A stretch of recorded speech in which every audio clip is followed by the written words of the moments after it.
Good morning, good afternoon, good evening. My name is Dr. Eric Vaughn Blackmore III. The show is 3 Good Minutes. The channel, Practical Dreamers, Change the World.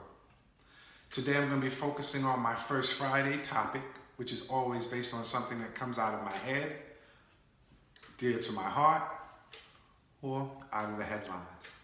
It's Black History Month, so I thought that I'd discuss a goat. Now, a goat, when you break it down, is greatest of all time. Now, usually when we talk about goats, we have a tendency when a bunch of us get together to say, who's the greatest in sports? So we say in football, who's the greatest football player of all time? That's easy. That's Jim Brown. There's not even any doubt about that. Played 9 seasons, lead the NFL in rushing all 9 of your seasons, and only playing 12, 14 games a year. And you still stay in the top 5 for 30 years. Jim Brown, greatest football player of all time. Then you say basketball. Everybody talks about Michael Jordan. Some nice sneakers. Got a few pair. Actually, it's a shame that we're paying $200 for a pair of sneakers that cost $10, $15 to produce. But everybody talks about Michael Jordan. I don't agree with them. He's a great basketball player. To me, the greatest basketball player of all time. If you don't mention Bill Russell, if you don't mention Walt Chamberlain, if you don't mention the logo, Jerry West, I gotta go with Kareem Abdul-Jabbar. The reason why I do that is simple. When we talk about basketball, we talk about longevity, 20 years. You talk about an unstoppable shot, a skyhook. You talk about championships and MVPs. Kareem is no joke. Although I have to put on the record that the great Bill Russell deserves mad love because of what he was able to accomplish in terms of championships in an era when the racism was no joke. Then we got to look at who's the greatest soccer player of all time. That's easy. It's my man Pele. I got lucky chance to see him when he came to New York and played for the Cosmos, and you know what he was doing on the world stage. So that's an easy one. Then I wanted to flip and go from sports. Then I say, well, what about rap music? Who's the greatest rapper of all time? Now, I have to admit something to you. These rappers that we have out now, they're pretty good. You know, I like T.I., I like Ludacris, I like Jay-Z, I like 2 Chainz. You know, I get a kick out of him. But the greatest rapper of all time, what we're looking at is we're saying we've got to deal with longevity, and to me, we've got to deal with some sort of positive contribution to the greater ethereal spirit or ethereal environment. Like, what's he giving to the people that's feeding them? So to me, that's easy. The greatest rapper of all time, in my opinion, is KRS-One. I say that because he was there at the foundation or the beginning of all of this in terms of the idea of promoting the American dream, the idea of being on-site newscasters or sharing what's happening in the community, then being able to adjust to the transition and globalization of the industry and still maintain truth to the heart without feeling as though he had to give something away. But you know, I like Jay-Z. I didn't mention Rakim. Of course, you gotta have love for Rakim. He stayed true to the game. You gotta have love for in terms of who would be great rap groups. You gotta love what NWA did.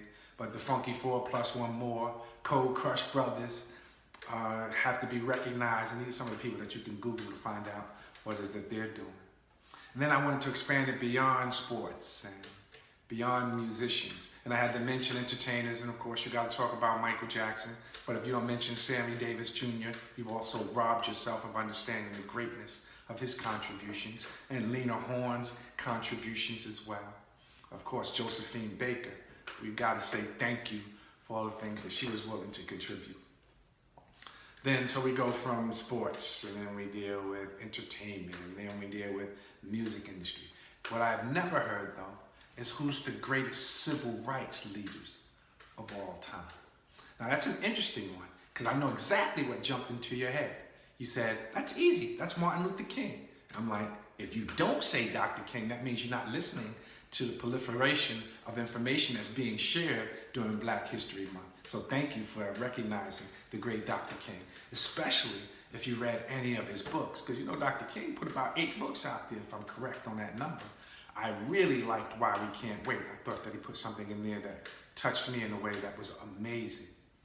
But you also have to look at some of the people that worked in the background years before Dr. King came on the scene. So you gotta have respect for Frederick Douglass, and you know that was already dealt with by our president. But Frederick Douglass played an important role at the beginning or in the late 19th century. I'm right, 19th century. And then I've got to look at the great Booker T. Washington.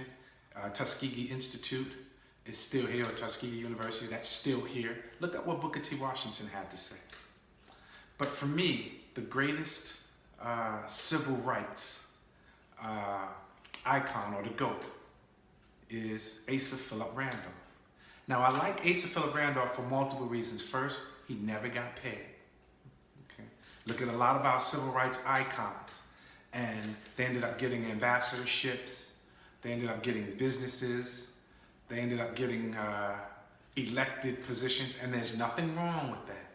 The contribution that they made, they should have been rewarded. But then I like to look and see, well, who wasn't necessarily rewarded, but who did something for the greater good? And that March on Washington, the one that was threatened, that led to the integration of the armed forces by executive office, by an executive order, that was led by Asa Philip Randolph. He got no acclaim for that, but that was important because my grandfather, well, actually, more so my father than my grandfather, got an opportunity to benefit from being in an integrated military. And many of our relatives today who didn't have an opportunity to go to college or interest of going to college, the military was a way to create opportunity for them, and they got to be a part of an integrated military thanks to Asa Philip Randolph. And if you know the history of that 1963 March on Washington for Jobs and Freedom, you know that the executive director was Asa Philip Randolph. And that's important for us to be aware of. There was a great speech, there were 13 of them, the I Have a Dream speech came out of that March on Washington. But you should learn about the organizer of that march and an idea that he had been living with for 40 years. Then I have to think about, well, you can't always name all these men, so who are some of the great women's civil rights activists? Who are the GOATs of all time in there? And I'm like, wow, we haven't done a good job of making certain that we are aware of the greatest of all time women in civil rights. So it's, look at me, I'm stuttering, and I apologize. I haven't got any that's just jumping right into my brain. So that means that in the future, I've got to make sure that I identify and recognize the women that have contributed. And as far as the greatest of all time in taking theory and making it into practice, I'm going to recognize myself as that. I am the greatest of all time for changing theory into practice to benefiting more than just myself. What are you the greatest of all time on?